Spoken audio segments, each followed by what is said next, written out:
अब हम किसी भी द्विघाती बहुपद के मान अर्थात उसके शून्य के बारे में चर्चा करेंगे।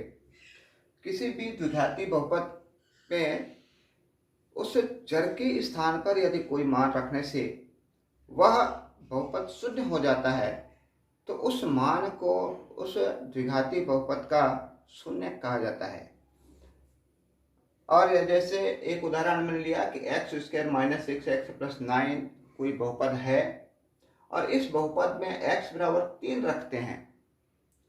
x बराबर 3 रखने पर जहाँ जहाँ x है 3 रखते हैं तो 3 का वर्ग फिर 6 गुणा 3 और धन 9, 3 का वर्ग 9, 6 3 18 होगा और धन 9, तो ये 9 और 9 दोनों धनात्मक हैं, जुड़ जाएंगे तो 18 और फिर ऋण 18 बराबर आ गया 0। अर्थात इस बहुपद में 3 रखने पर यह बहुपद शून्य हो रहा है।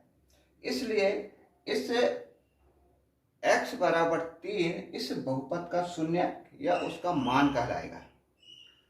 किसी बहुपद में जितने घात होते हैं उसके उतने ही शून्य मिलते हैं। यदि आप देखें तो x square minus 5x plus 6 इसके 2 घात हैं, दो घाती बहुपद। इस बहुपद में हम मान रखते हैं x बराबर 2 रख दिया। x बराबर 2 रखने पर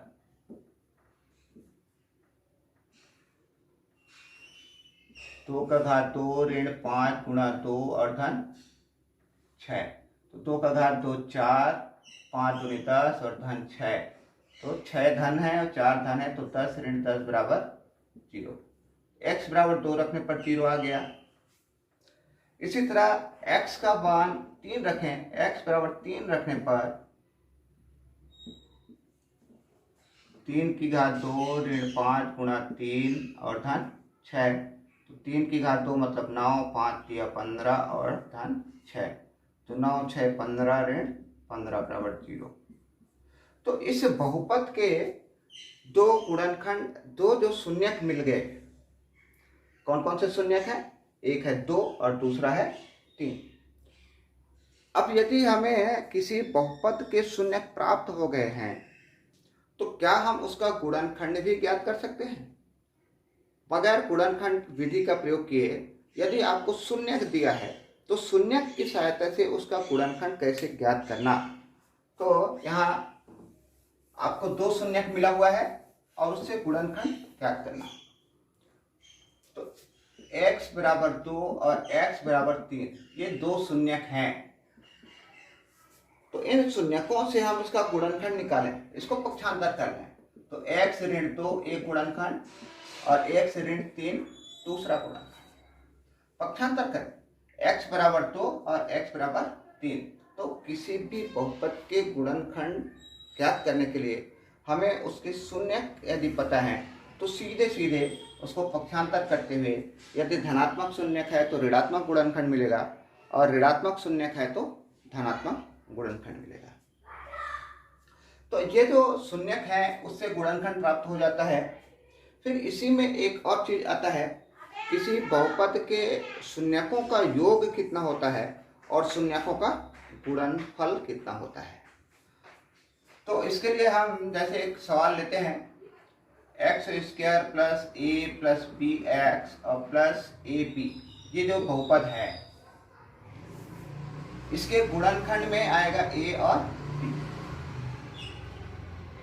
ए इंटू बी और ए प्लस बी। तो इसमें दो जो शून्यक मिलेंगे, क्योंकि हम जो गुणनखंड करते हैं तो इसके अंतिम पद का गुणनखंड करते हैं और जिसका योग मध्य पद के बराबर हो, अर्थात शून्यकों का गुणनफल अंतिम पद के बराबर होगा और शून्यकों का योगफल उसके मध्य पद के बराबर होता है। ये बहुपद है। यदि मानक रूप में कोई बहुपद दिया है x square plus b x plus c, ये मानक रूप कहलाता है। तो इस मानक रूप का यदि कोई बहुपद है तो उसमें शून्यकों का गुणनफल और शून्यकों का योगफल कैसे ज्ञात करेंगे? इसको इसी रूप में लाना पड़ता है। x का कोई गुणांक नहीं है तो x को खाली छोड़ें, मतलब a का भाग दे दें,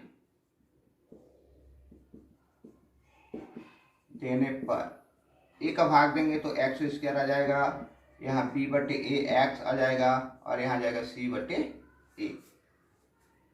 अब ये बहुपदों के जो योगफल गुणनखंड है अर्थात शून्यकों का योगफल है वह b/a के बराबर है, शून्यकों का गुणनफल है वो c/a के बराबर है। तो यहाँ लिख सकते हैं शून्यकों का योगफल